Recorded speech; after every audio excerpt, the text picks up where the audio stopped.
on the move. Little dance step was good. Couple of bounces. Can take it himself and launch long. Inspirational. Time ticking away. Stop it. For Silvani. What about that? Mackay. Two in a minute. And they are dancing now, the Blues. Almost Mackay. Walsh, here he is.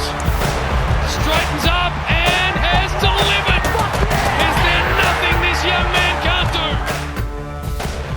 Hello and welcome to the Navy Blue Corner. I'm Ian and I'm joined as always by my good mate Lockie. And look, just a bit of housekeeping, I think, before we get into this week's episode. Unfortunately, we weren't able to make and record an episode last week for the Port game. Lockie and I were holidaying away up at Airlie Beach and we just couldn't find the time to do it in between beverages. And look, I think as Murphy's Law would have it, of course we miss out on chatting about a win and we're here talking about a loss.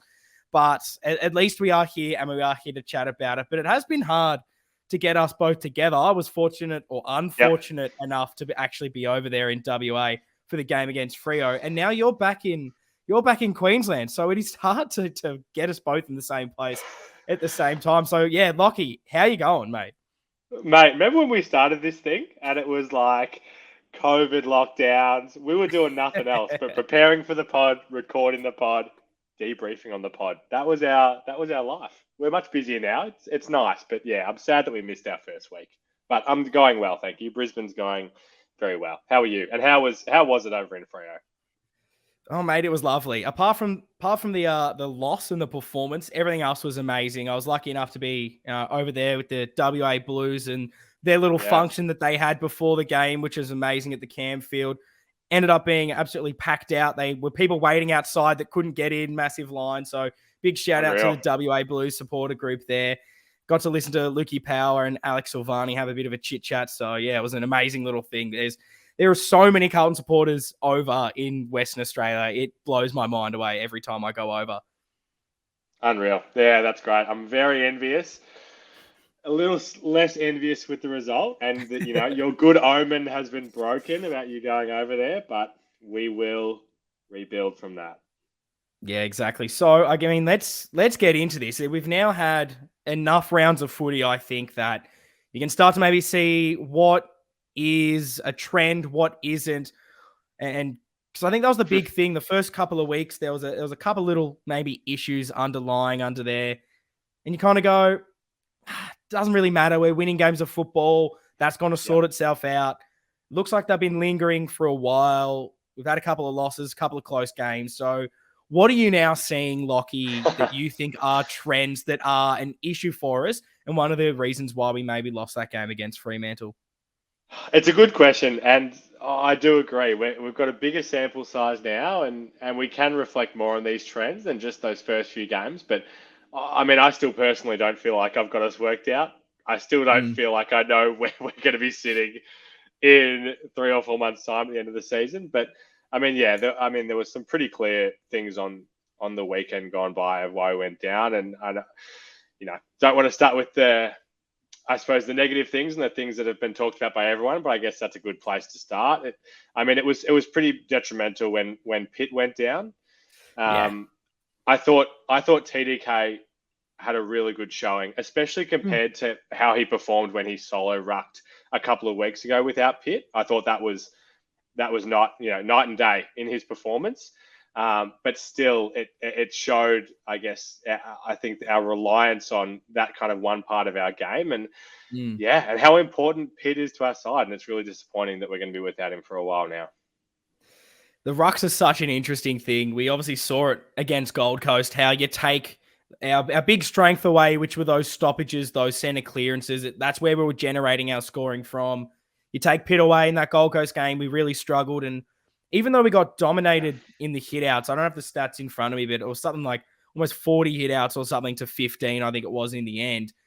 I agree. I thought TDK was actually all right. I thought he played a lot better against Darcy for majority of the game until he ended up going off compared. And if we had got that maybe in that Gold Coast game, it could have been a bit of a different story. But I thought the way he was actually competing and the way I think the midfield were trying to react a little bit more off the other guy winning the tap was a bit of an improvement. But there were just so many other facets of the game that just it's becoming a bit of an issue that I hope we can fix, particularly now that maybe our strength is gone. It looks like that with the way we were just dominating and generating all our scores from that. You take away our strength, the next few weeks are going to be so interesting to see if we can fix the other components of our game. Yeah, so true. I mean, yeah, and I agree. I thought TDK. Yeah, I thought his rucking looked better. I felt like we've often been critical of him of like he goes for those big marks and they just slip out of his hands and that kind of thing. It felt like those things were clicking. He was doing some nice little bits around the ground. He got a bunch of the ball, which was you would hope that he would with the amount of time he was spending on the ball. But it was a good improvement. But yeah, wow, it was the biggest kind of. I think you and I have reflected a fair bit where. In the wins that we've had, a lot of the kind of more role player types have had really good games and they've been getting their hands on the ball more, not expecting them to be at that elite level of everyone, but kind of a bit more consistent. And this really felt like that game. And the stats reflect it more than anything. And it's pretty shocking. And the fact that our top guys had so much of the ball and we just had so many players that it felt like we were carrying and underperformed. And, that was it. That was the game for me. Yeah, it was one of the big things that was spoken about, I think, before that Port game with the big changes where O'Brien goes out, your Nuneses and your Cottrells, those kind of guys are brought in. Yeah. We get the win in that Port game and you take it and you go, all good. And then they just have that performance again this week where even like you can throw a Setterfield into that. Yeah. All these guys just did not perform. And now you're thinking, are these all guys that now have to be dropped? I know Nunes was someone that we were chatting about off podcast sort of through messages about how this guy, we knew what we were getting. He was never going to take us forward, but he was serviceable. Absolutely. I don't know if he can actually play another game for us. I don't know if that's too reactive a call, but he looked awful out there. He looked slow. Decision-making was lacking. All those little things that you were at least getting that reliability out of. Didn't get it in this week, and it makes the selection look a little bit more interesting because I feel like you could get a lot more out of a few of the guys that aren't getting games. And O'Brien, we could have used his kicking to break down that game because, probably the biggest trend for me is that ball movement and transition. So I think some of these selections will need to change this week. Yeah, I think you and I both try and not be too critical on here about like team selection because we have a very limited sample size of what we're going off, and lots of members of the Carlton community and AFL community in general are very, loud when it comes to team selection, and I think you and I try not to be that case. But this is one where it feels like there is just so many other players that could be getting the opportunity that one either are developing, and we know that Nunes isn't developing, or will just flat out give a better performance because his stats maybe don't reflect it on the surface where he was in really the top 50% of players in terms of getting the ball and meters gained, but it's just not there. The missed tackles, the use of the ball, I don't know. It was disappointing for me. Not trying to put the loss on him, but it's just one of the ones that kind of stuck out as somewhere where we can immediately improve with team selection. And that's it. Like, neither of us are trying to throw an individual or a couple under the bus, but it was those outside players that they're the fringe ones. And when you're trying to play a few that I think we all know that we're not, like even a Cottrell who is younger, he's probably not the future. The ceiling's not there. Why are we not playing all these other guys? And it's hard to be too critical at times with like the team selection, because I think you raised a really good point with me when we were chatting, when we were on holiday, saying, you never know what O'Brien might have done that isn't public. Did he miss a training session? Was there something that he was specifically asked to do in that game before he was dropped that he didn't do? And they've gone, well, okay, we asked you to implement this. You didn't do it. We have to take you out and reward good form in the twos. And it does make sense. It's frustrating from the outside when we're going, gee, he has so many great things, that kick that we desperately need to break through opposition. He seems to be our best winger in a position that we don't seem to have anyone else, and he's the one that gets dropped over others. So I get it. Yeah. But I think he's one of many that need to come back in the next week. And I think we've had this talk on the podcast before about like the transparency element of the club. Mm. Like so many people are calling for the more transparency and everything, but there comes a line where that becomes a disadvantage. Like, well, it in very specific scenarios, but the coaches can't be saying every reason why Stocker isn't playing. Like whether it's a niggling injury that an opposition could target, or whether it's a weakness in Dow's game that isn't. Like on the surface, it looks like he's performing really well in the VFL, but maybe there's something that we're not seeing. But yeah, having all said that, and maybe it seems hypocritical, there also comes a point where it's like, wow, there is so much happening. Yeah. Where it feels like that wing position that someone like Nunes and look, there's been times this year where I've been really pleased with Setterfield and the role that he's been doing. Same. But like this weekend and the last couple of weeks, it's just kind of felt like, yeah. Surely there's something better that we could try when things just don't seem to be working. I don't know. That's how I feel. And I agree. Like, because in this game in particular, we didn't seem to really try anything different. I noticed like Doherty went onto a wing late a little bit. Yeah. We finally threw like Lewis Young into the ruck at one stage, but we weren't seeming to try to change things up and it wasn't working. And I don't know if that's just them trying to go, okay, this is the way we're going to play. We're not executing it. That's the issue. Keep going until we execute it. Stop, going away from it and trying something completely brand new when we know what works. It's just the fact that they're not executing. So I can understand it from that point of view. But when the game gets taken away, I would much rather see something change. Because then at least from a fan point of view, you can realize that we're evolving.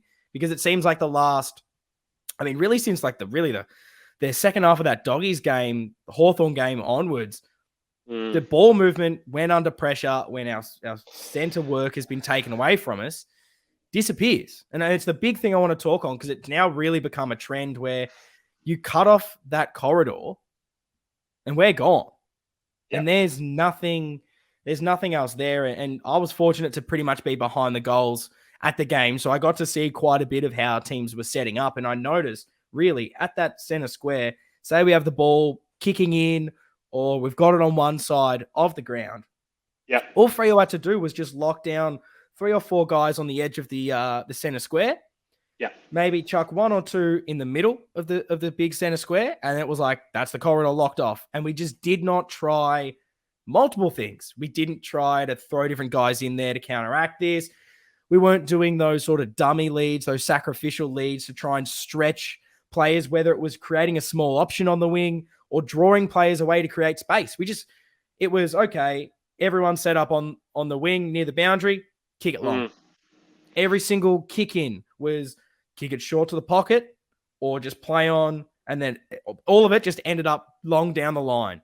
And that's just going into your shell. That's not taking the game on. When we played our best football, we're taking on those 45s. We're being creative, and I get it. Like Freo, a really well-structured team. It's hard to break that down. But we had no dare. It was really like Sard and Doc at times. We were the only ones wanting to take it on. But when there's no one there, what do you do? Like, is that the problem that you're seeing? And how do you think we can kind of fix this? Because it's obviously an issue that's a lot easier said to fix than done, basically. Because they all know that's an issue. The fact that they're struggling to fix it means that it is a bit of a harder task. It definitely, for me, is the biggest question. And I've also dreaded talking about it because we've seen it in pretty much every game this season. And it's really hard for me to put my finger on exactly what it is. I think the sacrificial leads is a really good point and something that I don't often see us do. And it is the kind of thing that I see. I feel like I may have seen every Melbourne game this season. And it feels like whenever they have the ball in those parts of the ground, there's always, even that guy that is no chance of getting the ball, but is leading there and just creating that space and ball movement. And I don't know whether that's a discipline game plan style. And I know we mentioned this thing, and I hate saying it, but is it because we're tired at times because of the runs that we go on? Which we didn't necessarily have in this game, like a big offensive run where we kick a bunch of goals. But I don't have the answers. But it does seem really clear to me that that's the times because, we can only win so many contested marks on the wing that then transition us inside 50. And we just got dominated on the inside 50s. We couldn't get it past halfway. No, couldn't. And I think that's the issue. We just seem so stagnant from the outside. Whatever the game plan is, whatever the directive is, when we get the ball, when we're under pressure, it's when it's the hardest time to react. There's nothing ahead of the ball. And even when we're doing these long kicks down the line, the safety option, where are all the small forwards? Where's anyone on the ground? As soon as the ball hits the ground, if Harry, Charlie, or TDK aren't taking these amazing contested grabs, ball hits the ground, every other team seems to be able to just win the ball back so easily. And I think that was a big issue that I understand in that sort of forward half, in particularly in our forward 50, when the ball isn't getting long enough and deep enough, it's hard for these smalls to be able to lock it in with their pressure. But then when the ball's there on the wing and that's their time to go and apply that pressure, they didn't seem to be there either. And I don't know if this is personnel. I don't know if it's strategy. It's so hard to put finger on what is going wrong because it seems like there's so many different little things. That's why we're losing. We can't work the ball out. We can't get the ball deep, which just means it's rebounding quicker. We don't have that interceptor. So the ball's coming in deeper into our defensive half, which makes it harder to take the ball out. It's like all these compounding factors and put the scoreboard pressure on there and we just go into our shell. It's something that, it needs to evolve. It needs to be fixed. And it's going to be the biggest test for, I think, this coaching group. We've mentioned multiple times that this is a work in progress. It's going to take time. They started with that contested side that we liked. The other side hasn't gelled just yet, and now we don't have the ruckman. They're going to have to figure this out quick because we've got, North and Adelaide coming up, 2 super winnable games. Not that they're amazing opposition, but if you can't move the ball at all, we could have a couple of losses here. You're not wrong. It's a bit scary. Yeah, not to be super negative, but yeah. No, and we have talked about all the negative things, but and a lot of the things that we've talked about in previous episodes as well, like the structural things that have changed with. I know these are the words that nobody wants to hear, but the injuries that we've had that have changed our structure and changed how we looked in round one and how we were preparing for the season. Like, there's no denying that that's made an impact. So it's going to be good. We're going to get Gov back soon, and we're going to hopefully be able to resume some of those structural things that we had. And don't get me wrong, there were still positive things. And it was pretty late in the game where I was thinking to myself, we're in this. We can do that run. We can attack them hard here. And, Freo are good. Freo are a good team. I know I'm putting my optimistic hat on now, but yeah.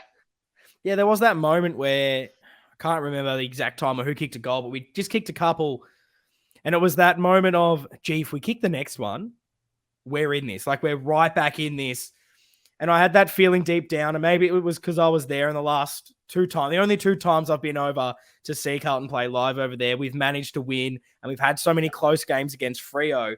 In the back of my head, I was just thinking, if we can kick the next 2, bring this into a close margin, I wonder if Freo will just completely, whether they'll shit themselves and think it's happening again, like it seems to happen with us when a team get a bit of a run on.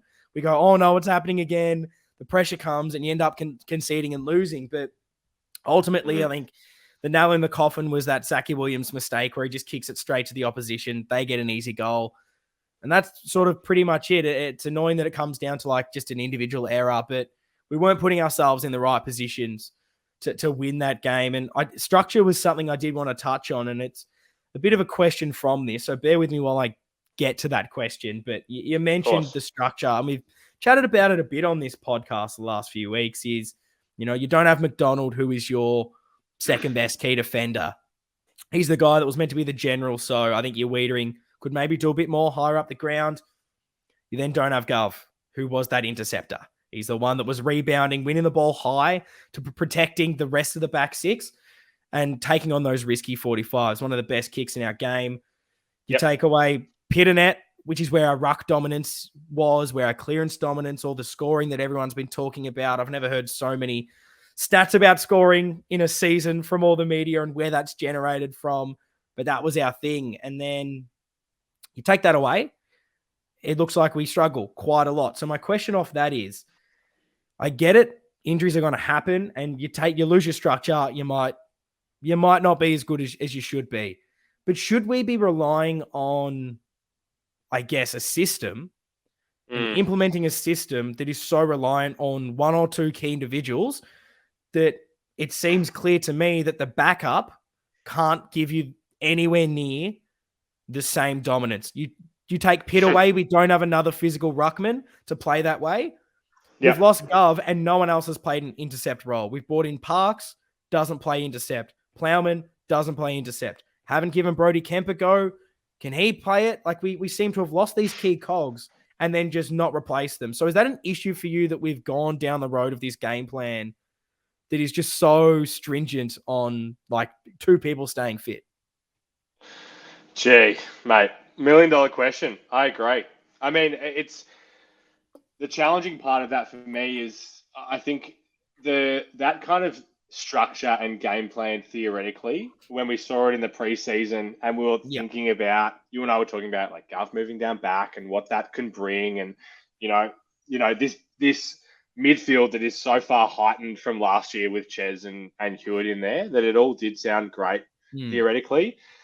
I mean, no, I don't want to say that I want to abandon it, or that it's not the right that it's not the right idea. But I suppose the puzzling thing for me, which is probably more of a question than an answer, is guys like Young and Parks. I think in times gone by, we've thought they could do those kind of intercept roles.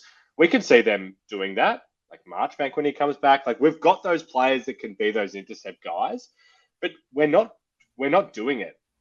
And and why is that? Like in the Richmond game, it felt like even if it wasn't Gov, when we were getting those intercept marks or we were getting those turnovers in the defensive 50, we were taken off. I can't think of a time in the Freo game where we took a mark in defensive 50 and took off. It was like take it, get back off the mark. And it feels like structurally there's players that can do those kind of philosophies, but it wasn't there. It felt like we were so scared and nervous to take those risks, like we were in the second half of the Port game. You and I screaming from the couch in bloody early beats saying, why aren't we taking a risk? So I don't know if that answers it. I feel like some of those philosophies that we think will work really well can be implemented with the players that we have, but it's not happening for whatever reason that is. How's that for a fence sit for you? I don't even think that's a fence sit. Like I actually didn't mind the answer. I kind of agree whether Parks is that right player or not, it doesn't look like his role that he's been given is to be that McGovern interceptor. He's kind of being another mid-small lockdown as part of a collective. And that was our drive. That was everything, because as I kind of alluded to earlier, the higher you win the ball up the ground, the easier it is to defend. And it's what they were able to do against us. We weren't able to penetrate, get those deep entries, which then force you to, as the defense, oh shit, I'm under pressure. I'll quick kick out. You get the ball back, multiple entries, you're going to score from that. Like it's easy to say, hard to execute. But ever since we lost Gov, we've just kind of gone away from that the way we play. And there was a couple of other things I was trying to listen back to some of the earlier podcasts to see if there are other little things that we were talking about that I'm not seeing anymore. Yeah. Do you remember how much we were talking about when we lost possession of the ball, how quick we were to man space, point, everyone knew exactly where they needed to be, and it happened quick and we shut teams down? What happened to that? Like that's gone quickly. And then also we were just kind of talking about it when we started this episode. Yeah. When we were looking for those short kicks inside or even on the wing, there were a lot of short option leads. I remember that Richmond game in particular. Yes. As soon as we were on top, we were just finding these little dinky kicks all the time. 15 meters here, we'll switch, we'll bring it back. There was so much work rate, people working really hard to win the ball all over the ground and to cover it. I don't know what's dropped off. I do not know what the issue is. You can't say you take Gov out and all of a sudden now you can't run around the ground and defend. So I'm really curious as to know what has gone wrong from those past couple of weeks. It seems as soon as there's that pressure on us, we haven't come to the table, which is, it's a little bit worrying. It's now become a trend. It's now been really, apart from that Richmond game and most of, a quarter or two in some of the other games, it just hasn't existed. And I don't know how they fix that. I agree. I'm trying not to lean on my optimistic tendencies that we have and all the positive things in the season for this because I just don't know where it is. And Yeah. it's the kind of thing where I feel like it's going to become more apparent and maybe we can listen back to this episode in a couple months time and we'll Mm. see how we've improved or Yeah. not in terms of doing this. But yeah, goddamn. I feel like it's the thing that they're talking about on the Monday morning Yeah. debrief, and like these are literally the questions that are gonna that can take us into the finals Mm. because Yeah. like we have the personnel now. We've seen Mm. already what good is, and we haven't even been at our best yet, in my opinion. Yeah. Like if all this comes to plan, we can be freaking amazing, and people need to Mm. believe that. And that's it. Like, I don't want to overreact too much to a loss, but I think it was maybe because we also didn't get to chat about last week where there were the same issues Yeah, there. I just wanted to get on top of these and kind of say what that is and hopefully the things that we can point out to fix. But the next 2 weeks are really going to be where I'm going to be taking everything out of that because Free are a yeah, good team. They're hard to beat over there. Was always going to be hard. I'm for sure. disappointed we didn't play at our best and we didn't seem to fix things that were going against us. But next 2 weeks when we play North and Adelaide, two teams we need to be beating. We're Oh 4-2 at mate, the moment. That's 6-2. Uh, and if you can say we still haven't played that well and we're 6-2, 8 games into the season, that's unreal. And there's clearly building blocks, and we know it's early on in this coaching tenure and things take time, particularly with structural players out. But that's where I'm really going to be yeah. critical on just everything because you lose those 2 games, you win. Really, I think Oh anything other mate, than 2 wins is not good enough in those. But agreed. yeah, there's a lot to hopefully look forward to. I don't know. I'm almost sick of chatting about this game, to be honest. Oh, buckle up, listeners. These next couple of weeks, I tell you, it's going to be one or the other. It's either going to be completely lids off, Yeah, or oh, gee, no. I'm might not have even it. going to. I'm not even going to manifest what our score would be if we did drop these. But yeah, no, we're winning them 6-2, baby. Yeah, if we lose those, we might have to head back to Airlie Beach and maybe not. We will maybe miss a couple more weeks of the pod Maybe because it's see going what to the be a very NRL's up to. How's the Storm going? gee, pretty good to be honest. I'm watching a fair bit of that these days, so we might have to change a bit of the Storm potty. But no, we'll obviously stick Oh, around for this one, and of I course. think things are clearly there, and it should be an easy fix. Just a couple of dumb things that we've brought out of just work rate, dummy leads.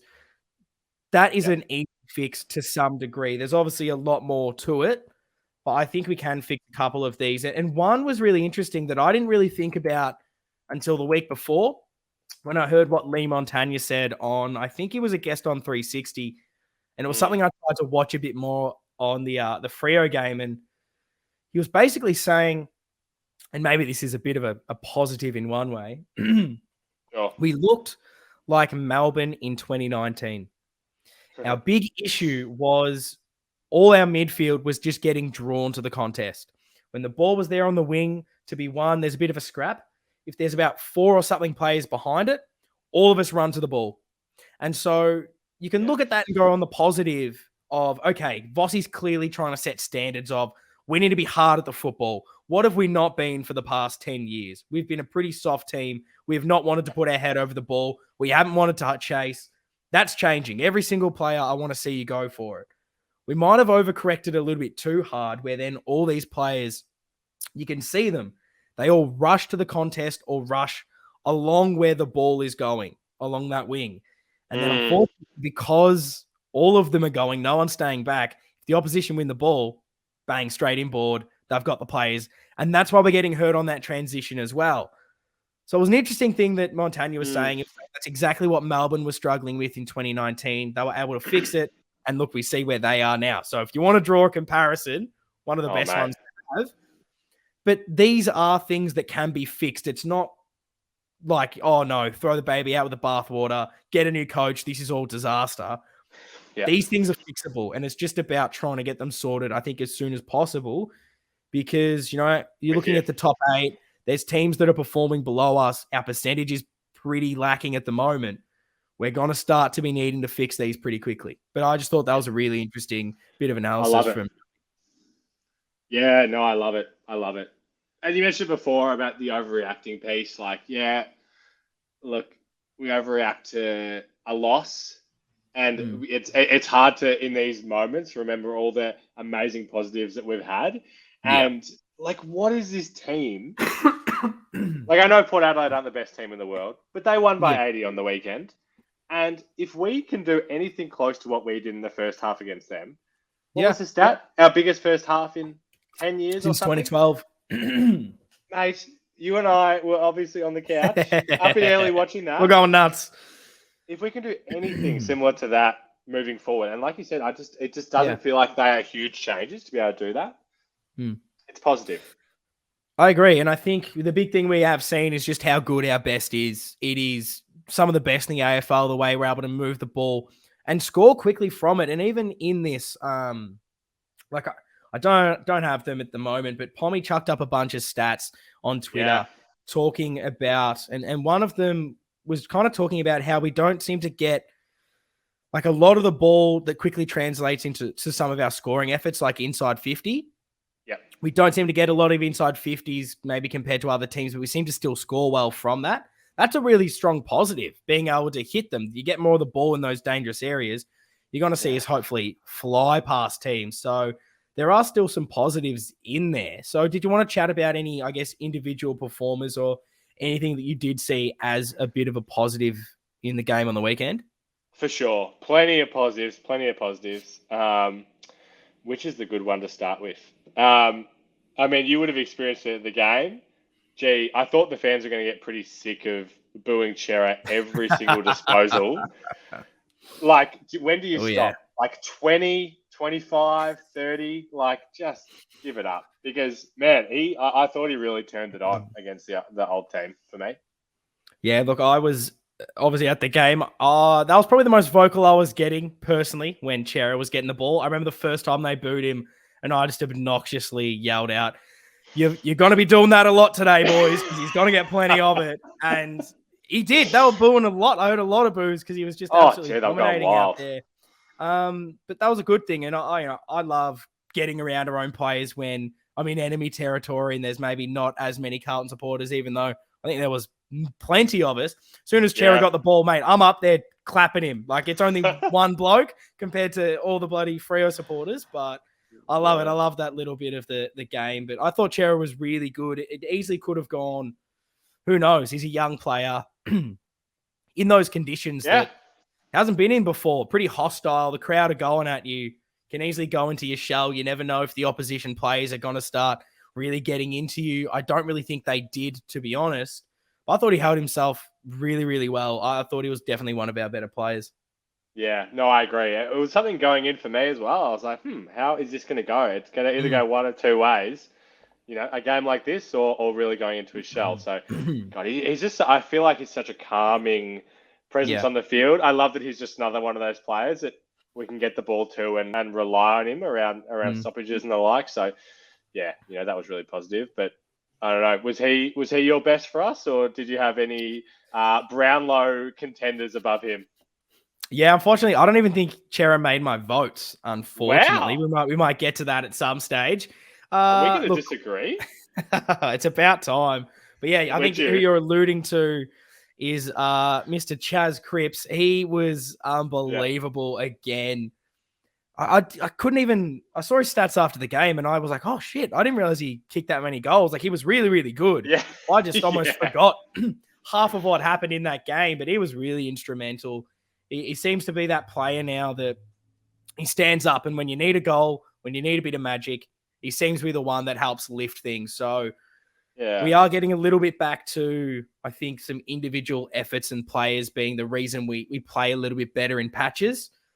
But I think knowing that we do have that lever to pull when the system is up to scratch, it's going to be unbelievable, because he's missed that game, a couple of games. He'd still be up there for the Brownlow 100%, because he got the 10 coaches' votes, which was just insane. Ridiculous. I did not expect that one bit, but he's unbelievable.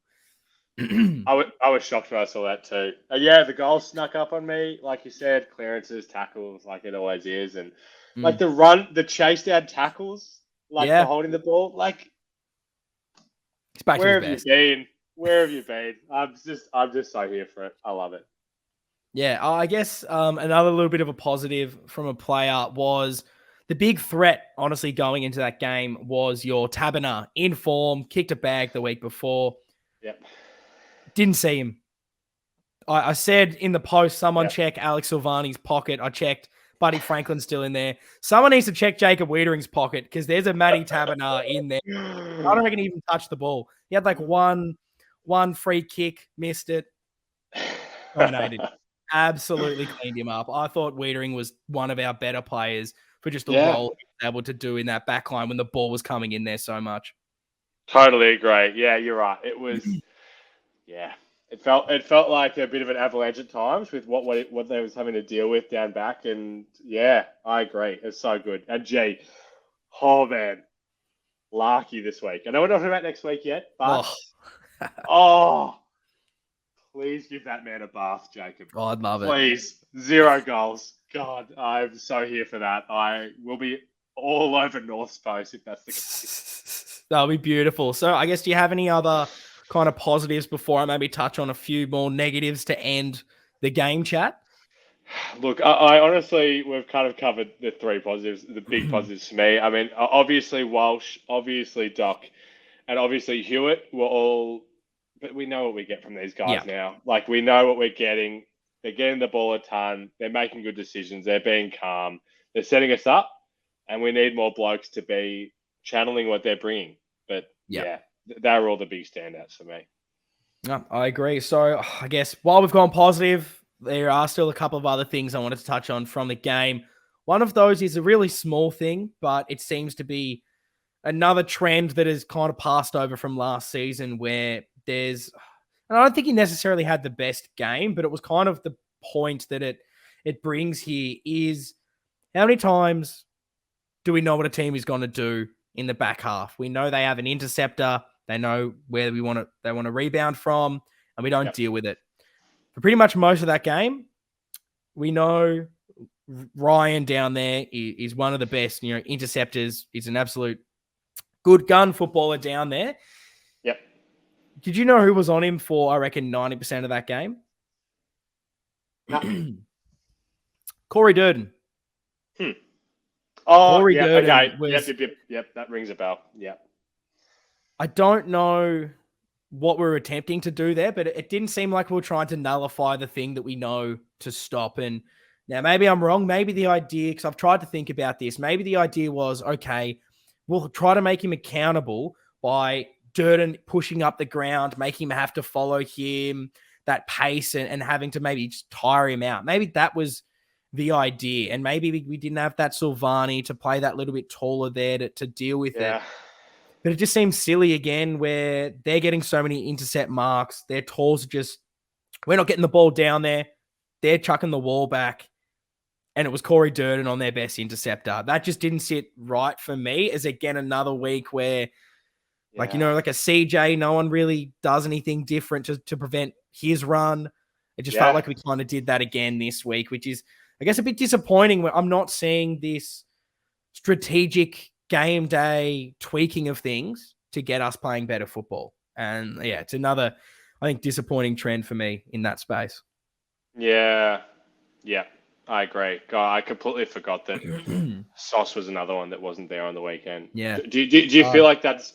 Do you feel it is more a strategic thing, or do you feel like there's, it's the lack of the personnel that can do that kind of role in shutting someone like that down? Like, I don't know, if you were, I know we hate doing this kind of question, but coach's seat, like, what do you think? Like, what would you have even tried?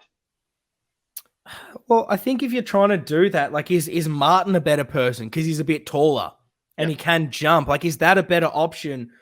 And look, I'm not too sure I necessarily have the answer, but it just kind of annoyed me that it clearly wasn't working, and we just kind of went, okay, we'll stick with it, which seemed to be the trend in that whole game where it was, oh, you know what's not working? Moving the ball really slow and kicking it down the line. So guess what we're going to do again, boys? Run it back. The ball. do it again and see what happens. Like the definition of insanity, doing the same thing Yeah. over and over, expecting a different result. Good And call. then, yeah, it was hurting my head at that game, seeing just the same things happening and Yeah. no levers being pulled there. Yeah. Very fair. And then, look, this isn't going to be anywhere near a Levi Casbolt kind of rant from me. And so don't strap yourselves in. It's a very light Any one. wives? Any wives called? No, No, and I'm not trying to have a massive crack because I don't know the full story, and maybe someone can actually come forth, give me a bit more information on it. But it was something that was a bit disappointing for me. I get it. WA, it's far to travel. People have jobs. It's expensive. It was really expensive because it was Anzac Day weekend and flights were ridiculous if you hadn't booked them months and months and months in advance, that I was quite lucky to do. But unfortunately, I'm not too sure. In the midpoint of the week, the cheer squad weren't coming over. No one from the cheer squad was. I believe a couple ended up being able to come over. But what was quite frustrating, I think, was just the organisation of what was going on in that space, because you might not have noticed, I'm not too sure, but we didn't have a banner. It was Will Setterfield's 50th game. Bloke didn't even get to run through anything. Now, I don't know if there's a lot of logistics that really would have prevented that. Like, in my head, I'm just thinking, well, surely they could have made it, found a way to ship it over. There were so many WA supporters in the supporter group that people could have surely organised something to get on the ground and do it.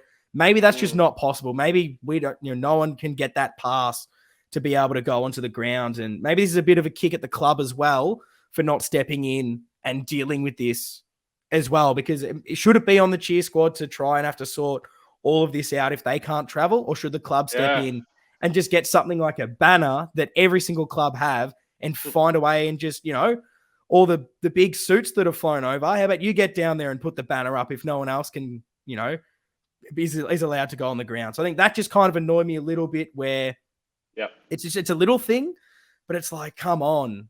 Any other week, it's still annoying, but knowing it's some bloke's milestone game, it's one of those little things that didn't sit right for me. But again, I don't want to go too hard because I don't know the full story, and maybe there was things that were just completely beyond everyone's control, because I think the cheer squad do a great job, and I'm not trying to pick a fight with you, because I do really like what you guys do. So it's not a Casbolt rant, but I just had to come out here and say that because it just annoyed me a little bit that we didn't have a banner. Yeah, no, that's very fair. I'll put my head up and say that I didn't notice. I definitely tuned in too late to see that. But look, it doesn't feel like a good omen going into the game for Big Will. Felt weird just to see him run on the ground. It was an odd thing.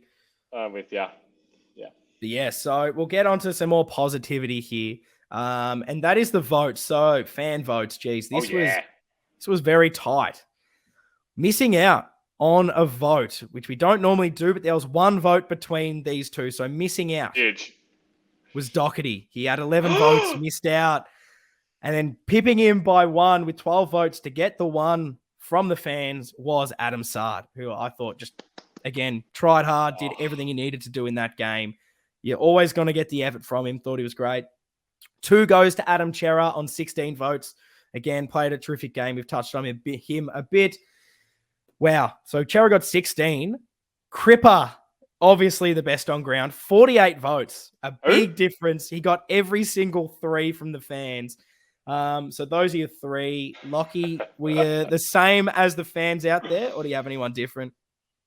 Every single 3. Gee whiz. Put the Chaz around his neck this instant. 100%. No, very similar. I went the 1 for my man Chez, because I just thought Sard. Oh wow, God, he's just. I can't put into words how bloody amazing he is, and just how every time he goes near the ball, something good happens. Yeah. Oh, I love him so much. And 3 for Chaz. Yeah, look, I was pretty stiff on Doherty too. I wanted to give him a vote because you can just see him giving everything. And it was something that when we were struggling, when we weren't getting the ball moving with these good transitions, you could almost notice him more than a few others. You could just tell he was trying that a bit harder, particularly seeing it at the ground. The way he was attacking the ball, attacking the contest, and seeing the way a couple of others near him were going, and not, shit on those guys, but you could just tell he was at that other level. So I'm stiff to not give him a vote. But I've given one to Wiedering for his role on Taberner. I don't think he ever did anything wrong. For the ball to be coming in that hot that many times, every single time he got a fist to it and did the right thing. So Wieders gets my 1. Sard gets my 2 for the same reason you touched on it. I think all the best things that were coming from that back half were from him. And then obviously you can't not give the 3 to Big Rick. So now that we've done the votes, do you have any fan questions for us, Lockie? Because I guess after that, we'll be going into chatting about the North game and the big thing everyone wants to talk about, which is team changes. I know you always love to talk about changes after a loss. It's your big time to shine. So I'm excited to touch on that, but we always ask the fans after the games to give us any questions. So do you have any for me? Yeah, I mean, as always, we always address the hot topics throughout the damn episode, so we cover a lot of it. But this is one that, sticks out for me, and it's maybe not something we can completely reflect on now, but it'll, as we go through the season, it'll be apparent. Alchemy Blue kind of asked about the list management aspect. Yeah. With obviously Pitt and TDK as our big ruck options, and Murkov, we're developing him. Do you have any thoughts on that at the moment with how you're feeling about, if TDK was to go down, where are we turning to? Well, I think Murkov has to come in if that's the case, which isn't ideal. He seems to be doing pretty well in the VFL, but he's just nowhere near ready. And maybe it's just going to have to be one of those cases where we have to throw him in. And maybe he'll prove everyone wrong and he will be there and become the greatest ruckman ever this season. But seeing, I guess, the limited that I have, his ruck work seems really good because he's so big.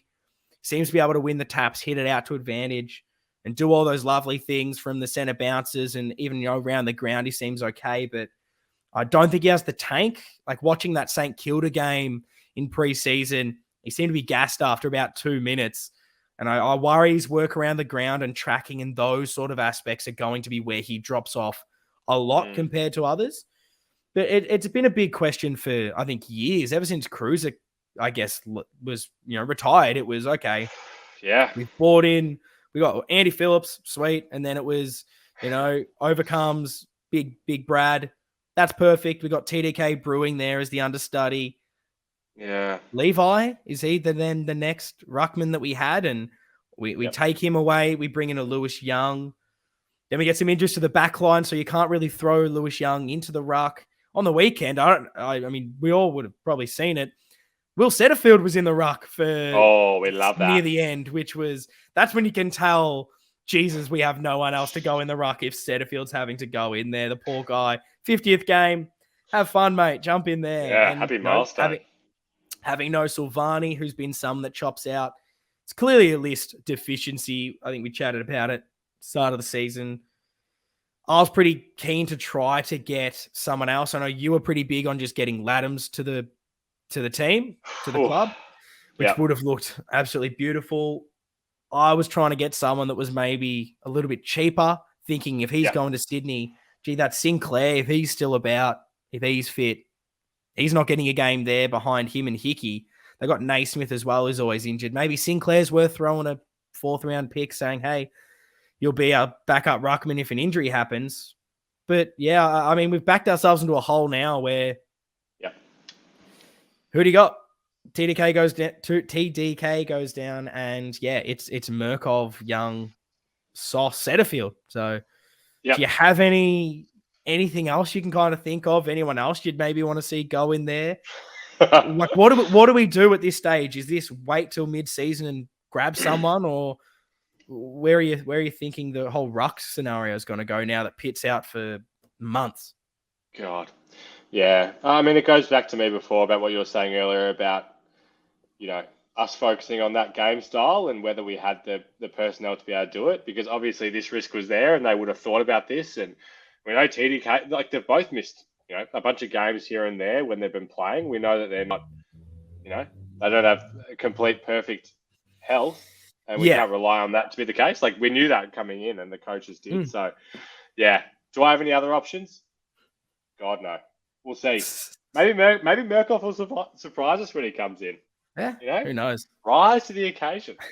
But we'll see. Hopefully we don't have to cross that bridge and TDK will play every game out. Yeah. Yeah, and he's young, so maybe Yeah. like we've seen just, I guess, the tiniest bit of improvement from the Gold Coast to this game. I'm hoping, and it's a big hope, but potentially TDK rises and he's starting to learn those little things. He's got Cruiser there to help develop him. Maybe he's figuring out things. Maybe he was trying too hard against Wits going, oh, I've got to try and outbody him. How am I getting around this? Maybe he's learning a few things. And this is the big test now to see what this guy can do thrown into it. You're not really going to be that forward hybrid. You're going to be solo ruck. Let's see what happens. But yeah, what were you saying? Yeah. Oh, God, I was about to go on to a brilliant question from Mick, if you're ready to go to the next. Yeah, happy to. Shout out to Michael Ceravolo for his question, because it's a goodie. And you know what? I'm going to be stumped with an answer for this one. But it's something that I thought about too during the game, and I've thought about a bit this season when, especially our smalls who have been a bit quiet.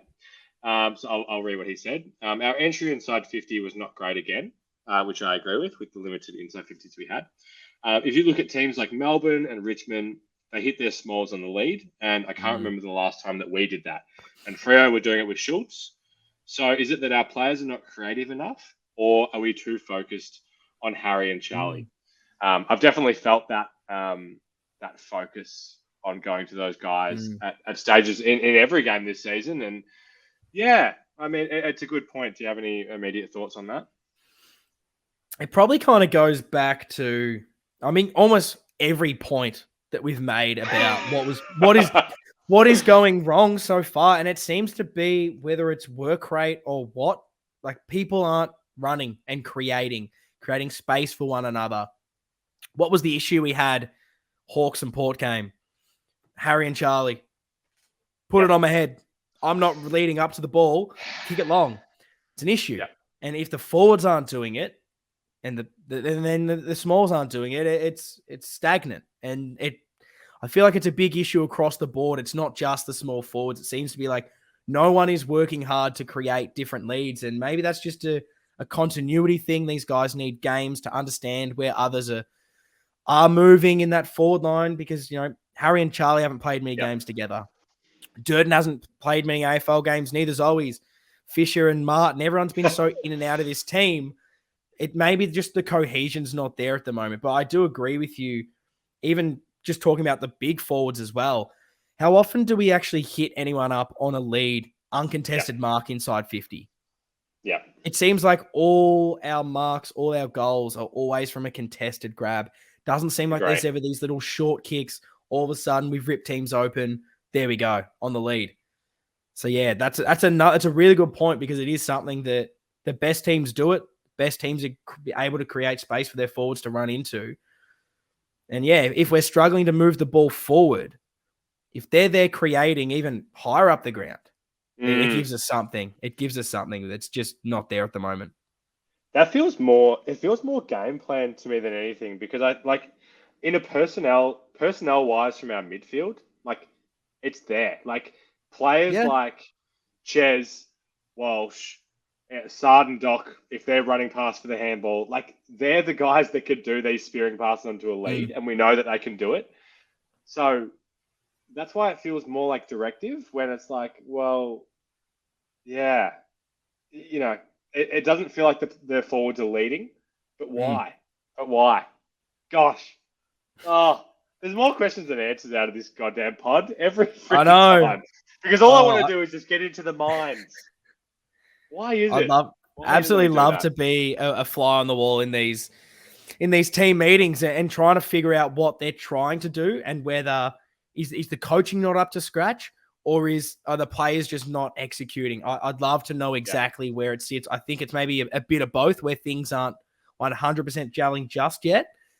But again, it's another thing that if you just improve that for me, 20%, 30%, we're a ridiculously much better team. And even in that Hawthorn game, I know there was a lot of contested grabs, but I kind of want to go back to it, because when we were playing really well, we were still creating space for our forwards to run into. We were winning the ball so quickly that, it ended up being a bit of a contested grab, but the Hawthorn players were running back and our player was running towards it. which Yeah. is it's the better point for our, I guess, forward to get that space. So it's something that if we can, fix basically by just incremental every one of these facets, I think you're going to see a much improved side, and just a 10% improvement each week. By the end of the season, we'll be absolutely flying. Gee, incremental. I feel like that's our word of the season because it's so true. It's so many facets, and I think it'll lead us into kind of our last question, which will take us into the changes, because I think with that small forward kind of talk about hitting them on leads and everything in the forward line, I feel like there's some experimentation that we can do in terms of personnel. Yep. Sweet. And I'll start that off with the final question from Mark DT. If Pittonet is out, can we beat North and Adelaide? And boy, I mean, I definitely don't think that's the be all and end all, but I think 1,000,000%. I would be very worried if, and it goes back to that earlier point, if you take one person out of our team and all of a sudden we now can't beat anyone, even if it's someone that is maybe a better opposition. Maybe I'm taking these guys too lightly, but a team in the 8 or someone that we should be really competing with for those final spots, we should still be beating them if we have one injury, because every team's going to have them. We shouldn't be reliant so much on one player, and you've just got to adapt. And that's what I'm almost more excited to see how we react, how we evolve this game style, because it's all on us now, that the pressure's on us to figure out other ways, and good sides do that. Good sides find ways to plug gaps, to bring someone else in, to change up how we play. Okay, we might not win the tap, but the midfield will win the ball, and we'll do this to navigate our way out of trouble. And that I'm excited because we've asked so many questions this week, and I just want to see if we get any little answers over the next month or so. Oh, mate, I'm bloody excited. It's a bloody exciting fortnight ahead, and gee, I hope we can come back to this seat and gloat about some big wins with 22 performers. So, yeah. Shall we get into it? I think so. So we've obviously got North Melbourne. We've chatted about it a bit. They do have some decent ruckmen. They've got Goldie there, even though it looks like Cherry's the main guy that they've been throwing into the rucks. I wonder if they'll change that up a little bit, knowing that I guess TDK seems to struggle a little bit with a bigger body. I wonder if that'll be a tactical lever that they'll pull at some stage. But what are you looking at this week to fix it? Personnel-wise, who's coming in, who's coming out? And that's the question. I'll also open it up to all the fans. So if you're listening to this on podcast, tweet at us. Let us know who you're bringing in or out. If you're watching this on YouTube, chuck it down in the comments. Chuck the episode a like as well and a subscribe if you are enjoying the content. Got to chuck that little plug in there. But give me your changes. We can't just be saying get rid of Setterfield if you're not replacing him. So what are you doing, Lockie? Let him have game 51. No. I mean, I'll start with, I haven't got exact change written down, but just thinking about where we're at, it's a concern if both Sauce and Harry don't pull up. Yes. Which is possible. Because Jack feels like the perfect replacement for Pitts, as someone that can do a bit of backup work for TDK. But yeah, man, I'm just going to knock on this wooden desk here because, God, I hope he can come up, because I don't know. I don't know what it's going to be if those two can't play. Who's that next tall? Honey is still, I don't believe, he hasn't returned in the VFL last week, did he? He's still waiting to see. Yeah, it looks like he'll be a test to play VFL this week. Sure. There you go. So, man, where's the height? I think, interesting thing will be what happens if Sauce doesn't get up. I don't think there's anyone else that can really come into that. McDonald's still a while away, so you can't necessarily throw Young into the ruck. I genuinely do not know. Do we have to do that thing again where it's bloody Setterfield in there? And, Lewis Young ruck as soon as the centre bounce happens and then sprint back to defence and someone else goes into the ruck. It's something I don't want to even fathom because I hate every idea of it. Or is this Murkov week? Are we just going to throw him in and say, we've got a player, you're on the AFL list, so you're capable enough? And maybe they do that. Harry, I think if Harry's out, it's probably going to be Kemp. It looks like they've been playing him in this I hope so. tall forward role, which is very interesting. I almost feel like we need him as that interceptor at the moment down back, and it's a different role for him. It doesn't seem to be necessarily being super successful down there. He isn't flourishing in the forward line in the twos so far, learning this new role. But it might just be down to the fact that, if one of these guys go, we have no one else. So someone else has to learn the role. And maybe that's a Brody Kemp. Yeah, no, I back that in 100%. And look, a positive is maybe not to fill this position, but there's that bunch of players down there that I am really keen to see. And I have a good feeling that we might. And a lot that I know that you want to talk about, because there's whispers that it's Jack Carroll week. It feels like Motlop, two guys to debut. How tasty would that be? Obviously, Dow has been pushing for a long time. And like our man who we were like, this is his bloody year, are like, when are we going to see Stocker? Like, it's all these guys that they're not going to fill that role, but gee, there's some fellas there that, you wouldn't be too upset if they made way for one of those guys to have a chance. No, 100% agree. So did you want to go through who we've actually both got as our ins and outs this week? Take it away, my friend, because I'm a mess right now with this. There's too many options. Well, yeah, I guess I'll kind of go through all the options and I'll hopefully try to narrow it down as I go, because these are the players that I think we're all agreeing are in that contention to come out. And let me know if you've got any others. And they are Nunes, Setterfield. We know Pitt's out. Cottrell, always for me. Parks is another one who I don't think has necessarily been bad, but he hasn't really excelled. And then Zach Fisher, who had a really poor game that some people have called for him to come out. To touch on Fisher firstly, I feel like if maybe a Honey or if we had someone else that was fit and firing, he would come out for me. Yeah. But it kind of comes down to I have no one else to play that high half forward role, and he played really well the week prior, so I'm going to let him off.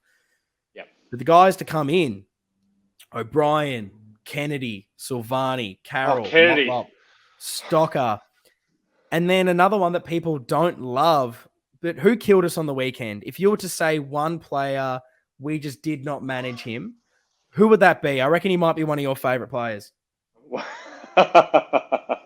One of my favourite players. Is it because of a cheeky Brownlow Smokey? No, it's one of your least favourite players who has some real short T-Rex arms. He doesn't have normal size arms. I don't know what's going on there. But I just hate that. I hate that type of player. And the guy on every team that plays that role, I hate. But he did. Yeah, he killed us a bit, didn't he?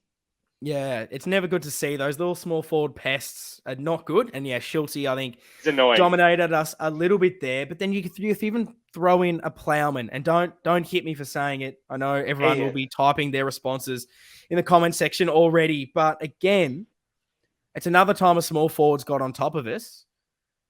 Who is our best small defender? Who's the only player that can lock them down? For me, that's a Plowman. So is he someone that has to come in at some stage when we're playing a team that has one of these? For me, I think he does. Now, I don't, at the moment, touch wood, think that North have those kind of players that will really dominate us. So I'm not necessarily going to bring him in. But my changes that I've written down here, I've gone Silvani fit. He comes in for Pitt. You do that one nice and easy. I'm taking Setterfield out. And I'm bringing Kennedy in. I want Kennedy straight back into that midfield. The other one, Nunes, I don't really want to see him anymore. I'd rather see a Philp on the wing. I'd rather see us give a young guy a go, because at least you're going to learn something. And I just don't think we learn anything in the team with the Nunes. So I'm bringing him back. O'Brien, don't know why he was dropped. I love what he brings. I want him back in this team just because of his great tool set.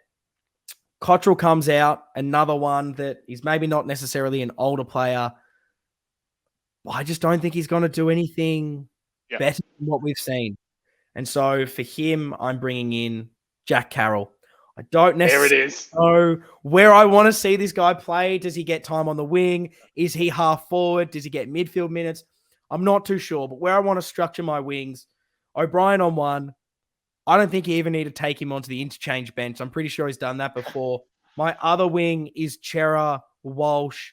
You can maybe throw a Carroll on there, a Doc, Sard, a Newman, Williams. I don't care. They can all rotate on the other one. There's about 12 blokes that can do it. I think everyone else will bring a bit more than Cottrell, and I want to see what Jack Carroll can do. His form in the twos has earned it, and maybe he can bring something a bit different to that midfield mix that is seeming a little bit one-dimensional at the moment. Sorry. Unfortunately, Dow's the one that misses out for me just now.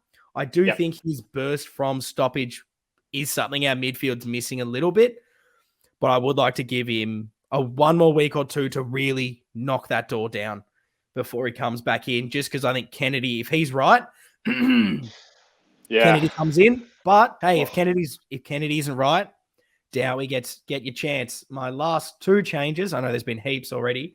There it is. Is Motlop in for always? Yes.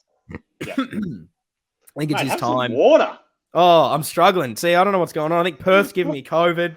Lucky I got out of there before they've trapped me down. But yeah, look at Motlop. He's looking fantastic. Every little highlight you see, he looks special. He looks like one of these special talents that has that X factor and a bit of insight, I guess. Something I was lucky to hear from Luke Power. He spoke about Motlop. And what was really interesting, he said, normally with these small forwards, they've got that flair. They'll do all those nice little tricks. But the one thing he has that shocked him that not a lot of these guys do is endurance. He said that this guy can run, cover the ground, which is what we need from these small forwards. And the reason I've dropped always over maybe a Durden is just probably that ceiling. Yes. And my knock on always, I know I feel like I've been chatting for about 20 minutes here. I'm getting sick of my own voice, but always the one detractor I have for him is how many times is he getting hit up on the lead? And for some reason, he just can't ever mark the ball. Whether his opponent gets a fist, I don't know what it is, but it seems to be every single time he can never hold them, which is always pretty frustrating. So I'd give him a bit of a spell. And then the last one, Stocker, he has to come in. And unfortunately, Parksy is coming out for me there. So I'll do this nice and quickly. It is Nunes out, O'Brien in, Setterfield out, Kennedy in, Pitternet, Sauce, Cottrell, Carroll in, Always, Motlop, Parks out, Stocker in. It feels like if there's ever a week to do these bulk moves like that, I'm with you. It feels like the one. I mean, Carroll, Bog, lock that in. Yeah. Of course. Wherever he plays, lock him into the three. See, we're due for one of those. It's been a minute. I think so. There's a few Rising Star nominees that we could get. So, yeah, I'm with you on all those changes. It's crazy. Like, you got to remember, like, so many of these players have been in our system for a while and they're maturing. Yeah. But then you got to remember that players like Durds, under 10 games. Yeah. Like, you have to kind of know that we know we think the ceiling is there for him and we've got to persist. And,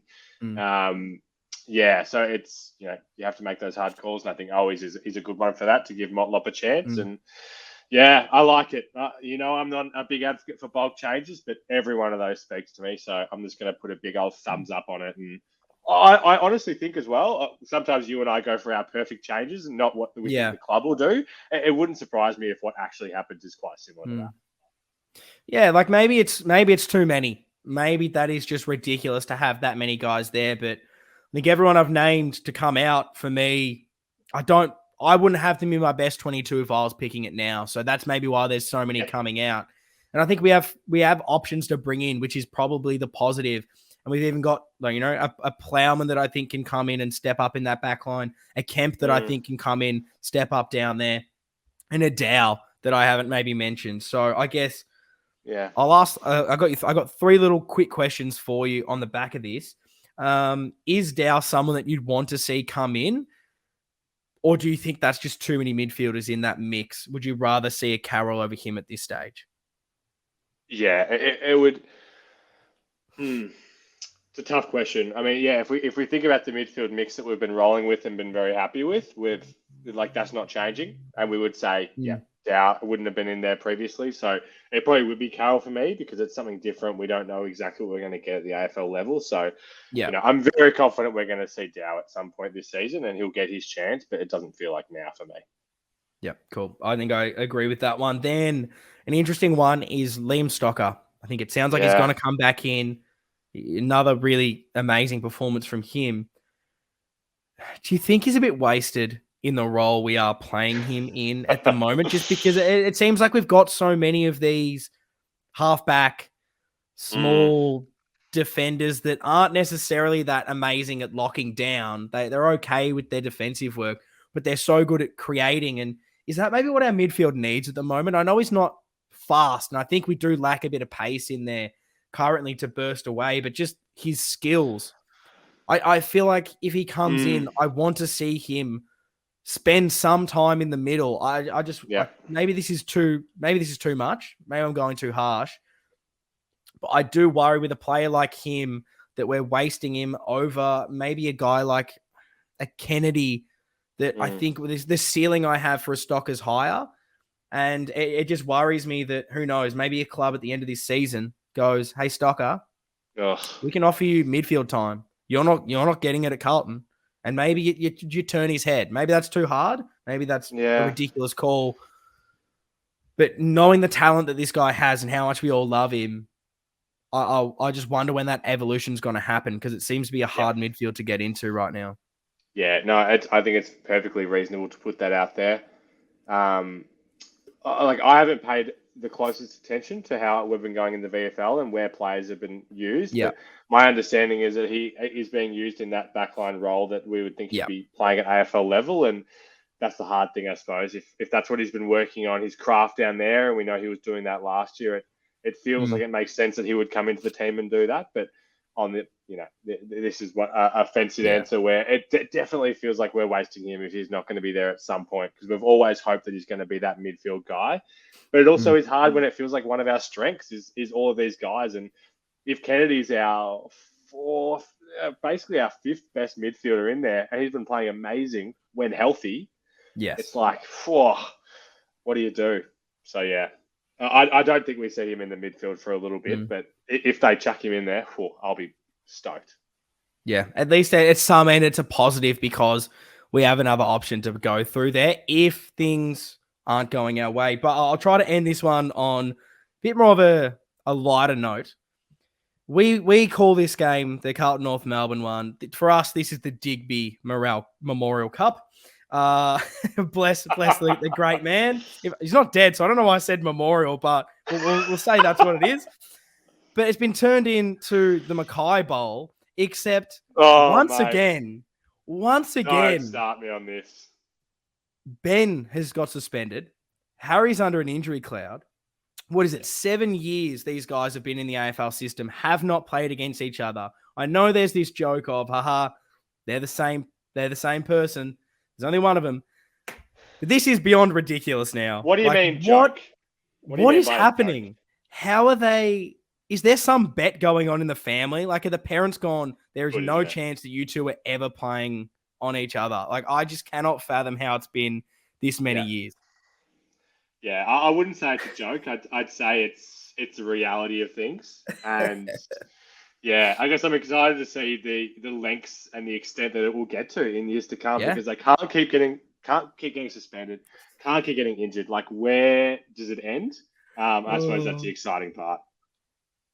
Yeah, I mean, put in the comments, name us the year that we finally see them both play in the same game together because I'm putting my money on 2025 at this stage. I think we've got to push it That's back good. Because like you said, there's only so many times you can fake an injury. You can get a suspension the week before.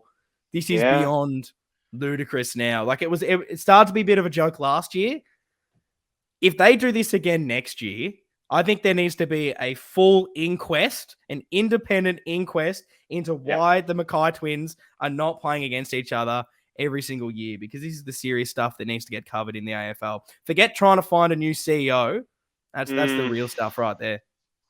Yeah, I think 2025 feels good. It feels like 2025, we don't see them in the season, and then it comes obviously grand final time. We're going for our three-peat. North are finally there.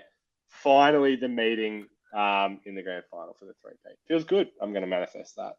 100%. Maybe that's it. They're waiting for a bigger occasion. They're like, I'm not playing. I mean, what? Whatever time at Marvel. No, I don't want that. It's the G or nothing. Maybe that's it. But look, thank you for listening this week. Again, apologies for not having an episode out last week. We absolutely hate to miss them. But fingers crossed we don't miss any more this year. And fingers crossed we get an absolute win against North. I'll do all the plugs. I love doing them. Follow us on all socials at Navy Blue Corner. If you're watching this on YouTube, drop us a like, subscribe so you never miss an episode. In case we don't do an episode or one comes out a bit later, you don't have to search for it. It'll be in your subscriptions there. And then leave us a comment. If you agree with anything, if you disagree, let us know. Let us know your team changes as well. We always like to hear from you guys. I'll be in there having a bit of a read and replying to you guys. If you're on Spotify, if you're on Apple Podcasts, leave us a bit of a rating. It always helps us and improving the podcast. But look, I'm going to shut up now. Thank you for listening. See you guys next time.